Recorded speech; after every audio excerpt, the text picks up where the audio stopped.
Next speaker is Daniel. He's speaking about presenting about monitoring and modeling MAR of desalinated seawater to a material freshwater aquifer from ground surface to wells population.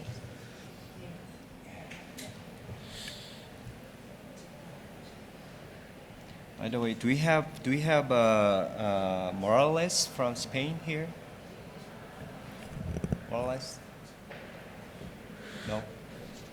Can you turn on the Yeah. view? Sorry. Yeah. Okay, hi. I'm Danie Kurtzman of the Volcani Center in Israel.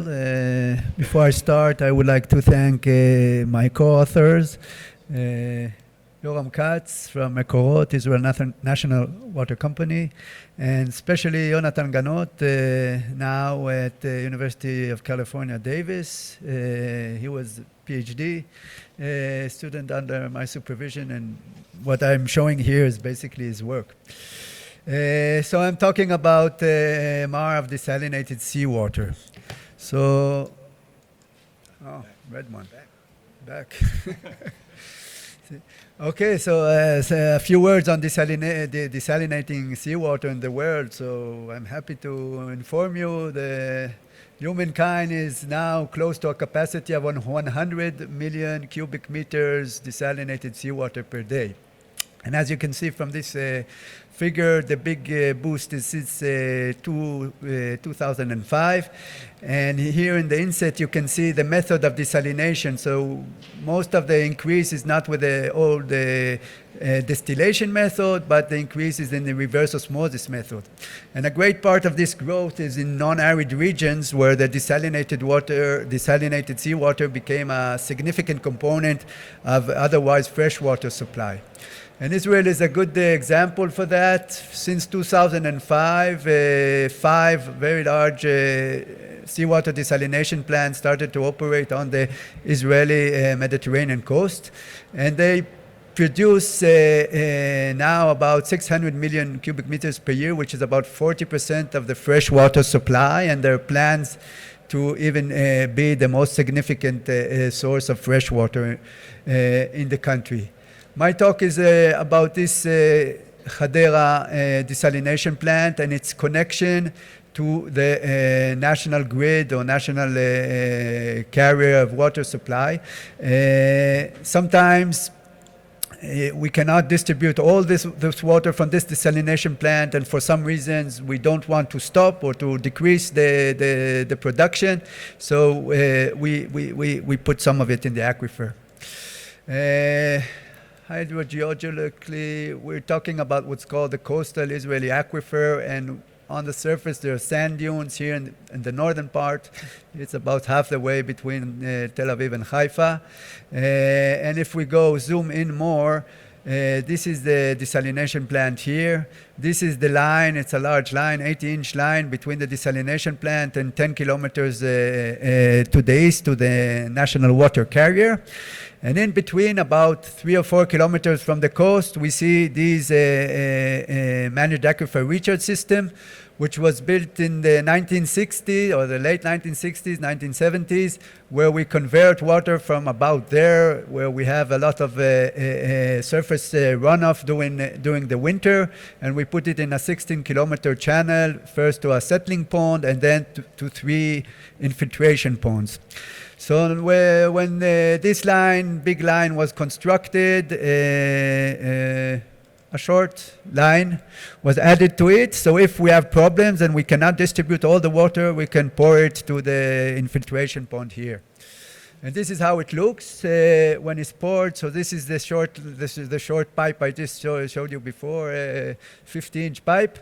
And we're investigating this infiltration of desalinated seawater. Since 2014, we installed observation wells. We have a weather zone monitoring gallery. And my talk will be on 3 things that happen to this water. First chapter is infiltration recharge dynamics of this water. Second, the geochemical evolution. And I hope I'll get also to the flow and mixing within the aquifer after the water percolated.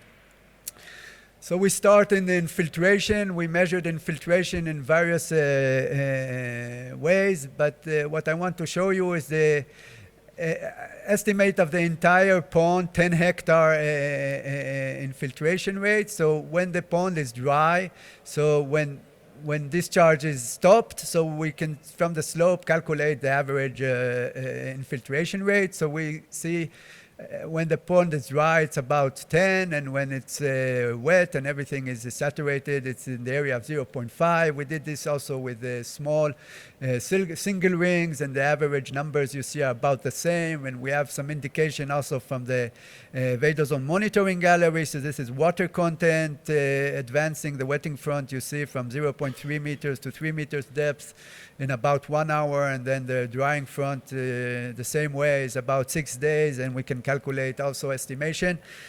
And the bottom line, we have infiltration rates decreasing from about 10 meters per day on dry surface to a half meter per day at the end. And we ask, is it clogging? And the answer is no.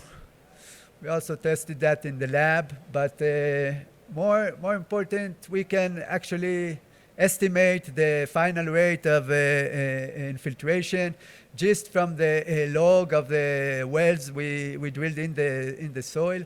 So if we assume the infiltration occurs in saturated conditions, and we just calculate the effective KS, effective saturated hydraulic conductivity, just here we use pedotransfer function after with particle size distribution and bulk density analysis of the different layers, we will get a KS pretty similar to the infiltration rates. And if we assume it's a unit gradient, so of course the hydraulic conductivity is equal to the flux, and we're about there.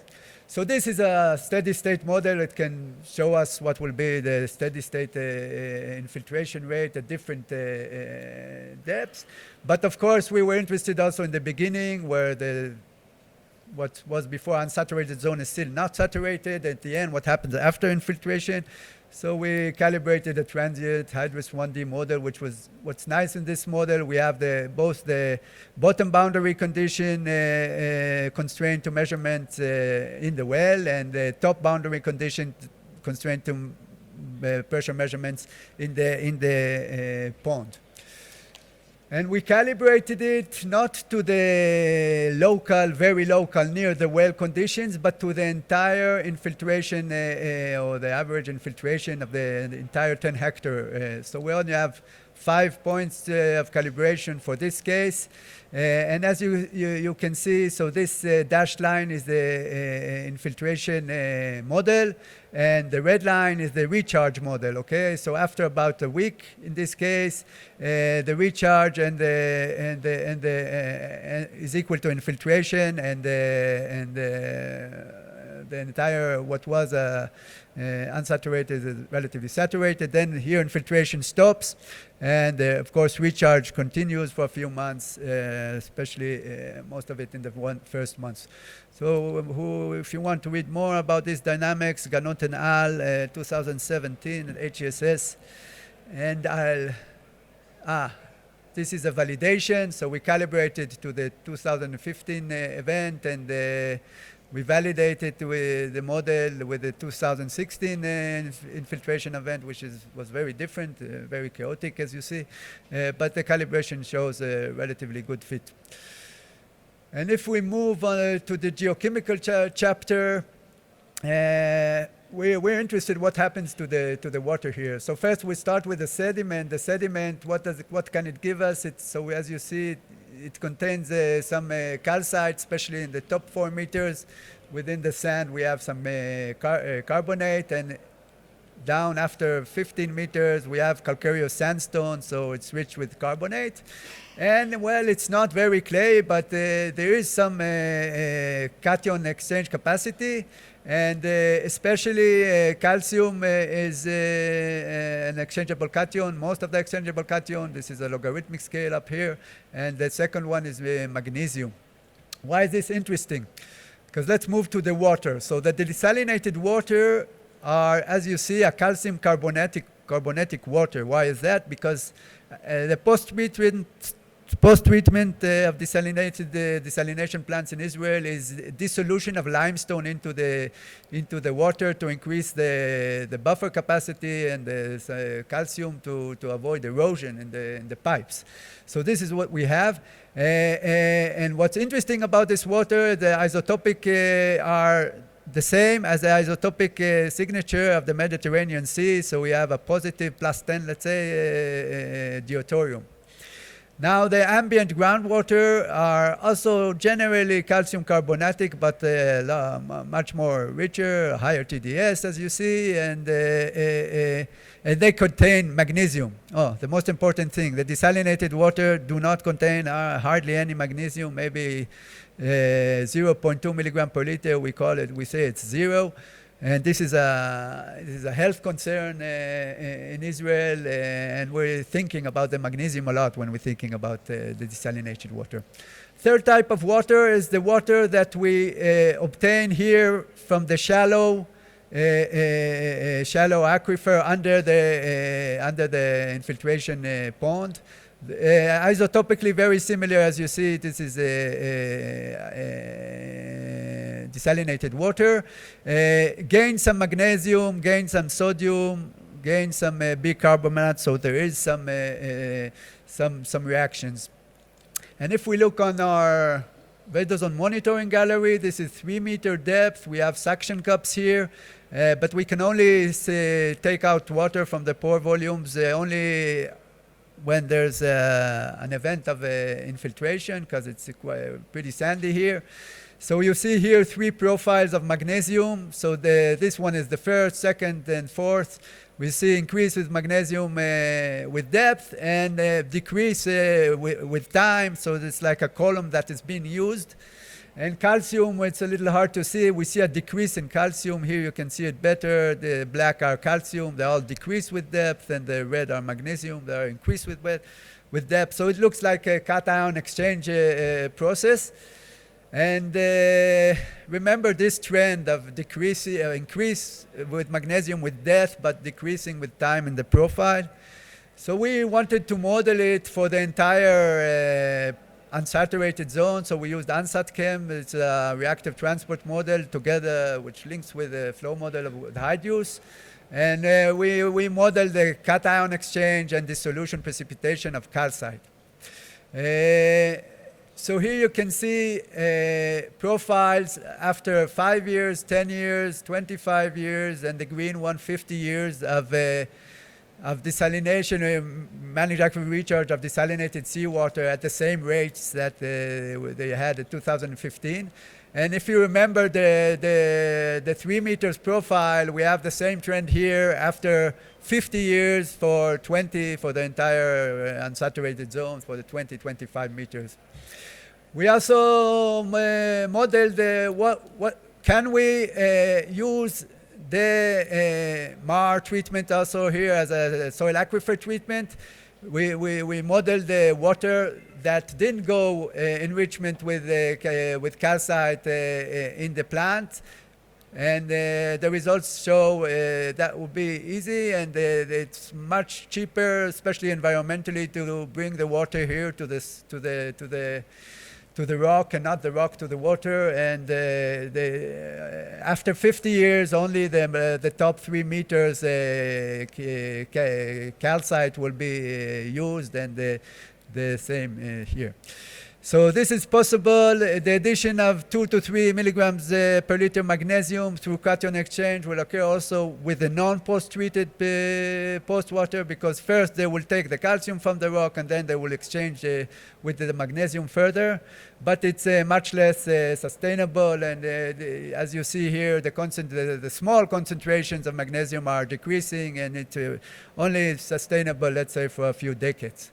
So this geochemical story is in Water Resources Research, Ganot et al., 2018. Now for the third chapter,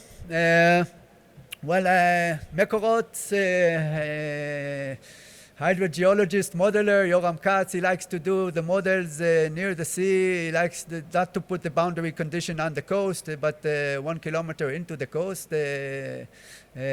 Everyone who did modeling can think why it's the zero head better be far away because the wells here will not behave good.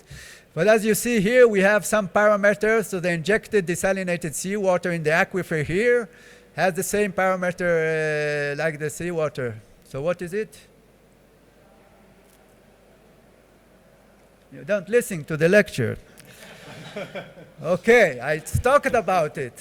They have the deuterium, the isotopes are the same. This is a fresh water, this is salty water, but the signature of the injected desalinated water,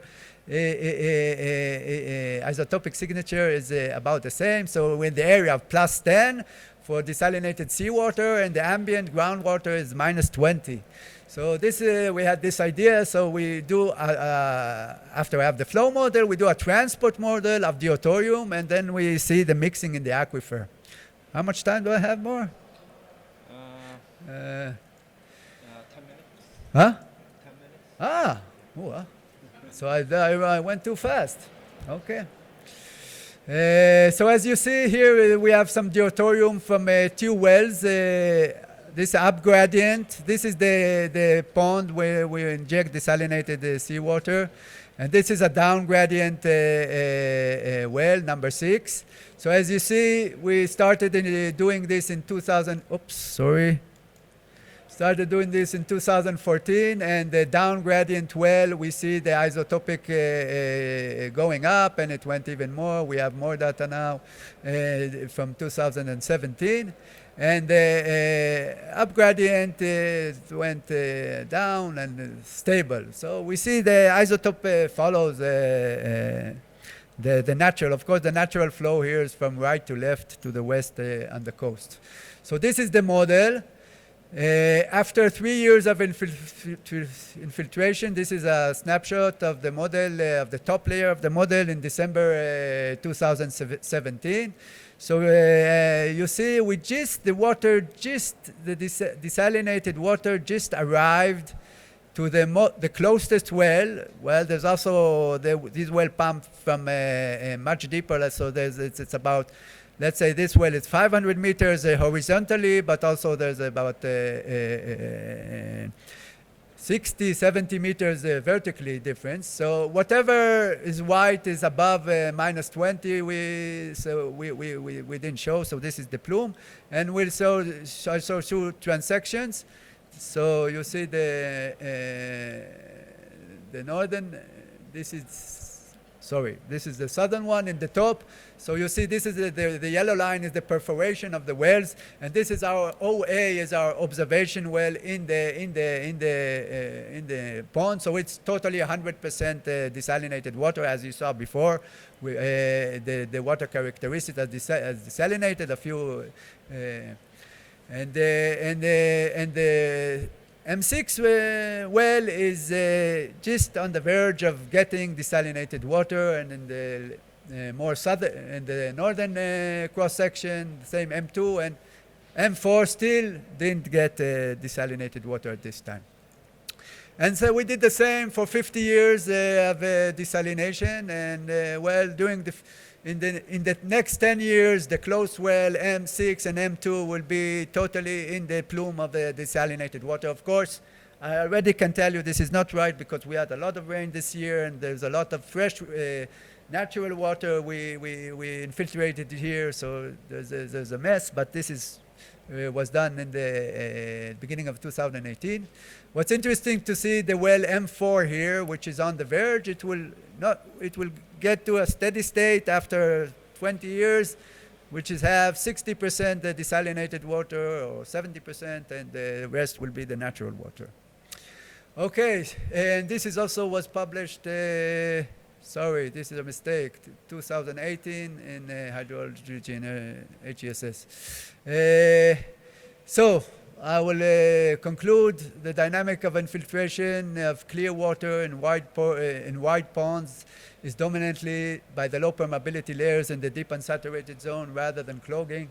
recharge can be molded at different levels of details. And actually, you don't have to read these articles, you just have to cite them if so. They're here again. Remineralization of desalinated seawater with calcium and bicarbonate through infiltration is sustainable for centuries in this case. Enrichment of 2 to 3 milligrams per liter magnesium by cation exchange in the unsaturated zone will last only for decades. And the third, white isotopes are good tracers of reverse osmosis desalinated seawater. Estimation of desalinated seawater in the aquifer are possible through a flow and deuterium transport model. And I have 2 announcements. First, I'm looking for a PhD candidate to continue the reactive transport modeling in the aquifer, which we said we'll do in special, but we said we'll do it again. We have a Marie Curie, nice grants. So good PhD candidates, good with modeling. You know, these grants, no, not much money for research, only for the salary. So yeah, the science has to be mostly in the head of the candidate, and so someone good in the quantitative analysis will be happy. And secondly, Christoph Schutz from Darmstadt and me are co-editing a special issue, another special issue in water on managed aquifer recharge, and the deadline is March 1st, 2020. So you don't have to start writing now, but if you have 1,600 French, not French, Swiss francs for this paper and open access paper, and you have a good, a reasonable even paper on managed aquifer recharge that will be until March 1, 2022. I have templates, so everyone wants this card, I can give it. I'll turn off. Okay, thank you. Before we start questions, let me check. Do we have the next presenter here? Morales from Spain? No. So, so this is the last presentation. So feel free to ask him a lot. Okay.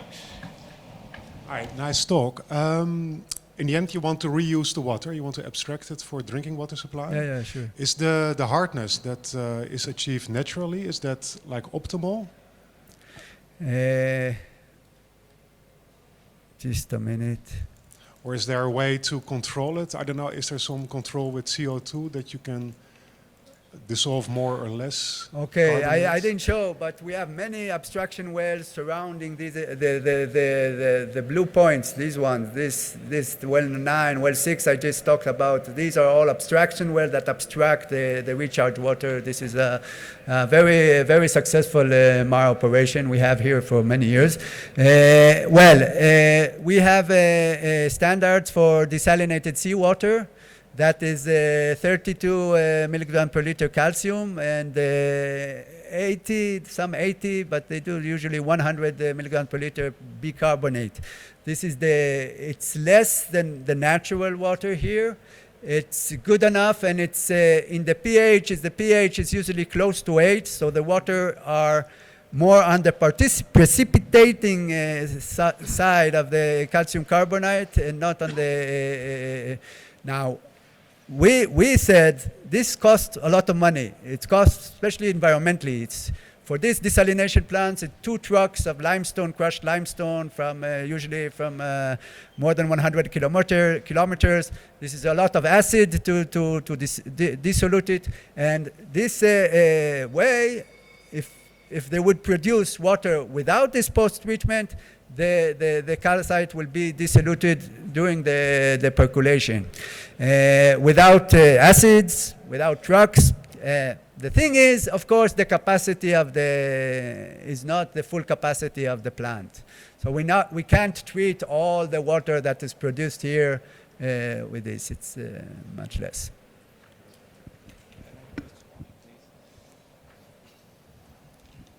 Thank you for your nice talk. I was just wondering whether using deuterium or oxygen 18 as a tracer, you could also just simply use electrical conductivity, for instance. Yeah, well, electrical conductivity, even better chloride.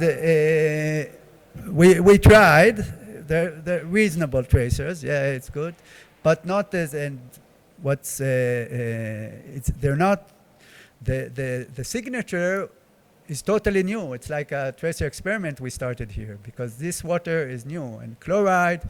EC, we still have some background, so this was a Okay. much better tracer. But of course, chloride can serve basically as EC.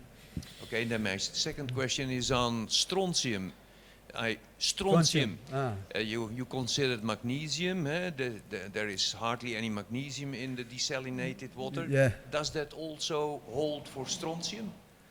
Well, I don't know. Magnesium is many people in Israel started to swallow magnesium pills because the pipes, the water in the pipes, most of the time, totally in the summer, in the center of Israel has no magnesium in the water. So this is a concern, and there's public health research on it, etc., etc. But strontium is an isotope that's used for hydrogeology a lot, but for public health, I don't think it's such a issue. The iodide is an issue, actually. The iodide is... No, I'm not. It is not only interesting from a health aspect, but also just hydrogeochemically. Is it dissolving from the limestone or whatever? And not the radioactive version of it, but just strontium. It can be a few milligrams as well. I know it behaves like magnesium for many. It's below it on the, but I can deal with it. Okay, thank you.